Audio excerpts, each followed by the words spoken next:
ഇതിൽ പോലീസിൽ നൽകിയിരിക്കുന്ന മൊഴി പ്രകാരം ഷൈൻ ടോം ചാക്കോ പോലീസിനോട് സമ്മതിച്ചിരിക്കുന്നത് അയാൾ ലഹരി ഉപയോഗിക്കുന്ന ഒരാളാണ് എന്ന് തന്നെയാണ്.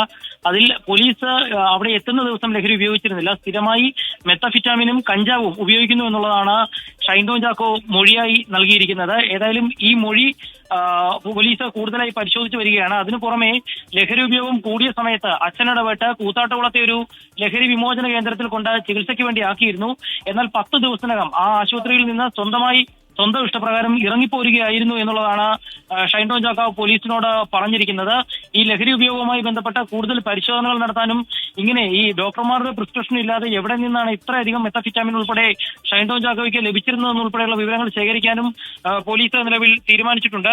ഏതായാലും ലഹരി ഉപയോഗിച്ചിരുന്നു, അത് കഞ്ചാവും മെത്തഫിറ്റാമിനും ആണ് എന്നുള്ളതാണ് ഇപ്പോൾ സമ്മതിച്ചിരിക്കുന്നത്. നിരോധിത ലഹരി വസ്തുക്കൾ മറ്റേതെങ്കിലും രാസലഹരി വസ്തുക്കൾ ഉപയോഗിച്ചിരുന്നോ എന്നുള്ള വിവരം കൂടി പോലീസ് അന്വേഷിക്കുന്നുണ്ട്. ഷൈന്റെ മൊഴികൾ പകുതി പോലും മുഖവിലയ്ക്കോ വിശ്വാസത്തിലോ എടുക്കാൻ പോലീസ് തയ്യാറായിട്ടില്ല. കാരണം രാവിലെ മുതൽ ചോദ്യം ചെയ്യലിന്റെ സമയത്ത് പോലീസിനെ കുഴപ്പിക്കുന്ന രീതിയിൽ തെറ്റായ കാര്യങ്ങൾ പറയുകയും ഒടുവിൽ പോലീസ് ലഹരി ഉപയോഗത്തിന് വേണ്ടി പണം ചിലവാക്കിയതിന്റെ തെളിവുകൾ സഹിതം ഷൈന്റെ മുന്നിൽ കൊണ്ടുവന്നപ്പോൾ അത് സമ്മതിക്കുകയും ചെയ്ത ആളാണ് ഷൈൻ ടോം ചാക്കോ. അതുകൊണ്ട് തന്നെ ഷൈൻ പറഞ്ഞ മൊഴികൾ പൂർണ്ണമായും വിശ്വസിക്കാൻ പോലീസ് തയ്യാറായിട്ടില്ല. പക്ഷേ ഇതുമായി ബന്ധപ്പെട്ട് ലഹരി വിമോചന കേന്ദ്രത്തിലടക്കം അന്വേഷണം നടത്തുമെന്നുള്ളതാണ് പോലീസ് ഇപ്പോൾ അറിയിച്ചിരിക്കുന്നത്.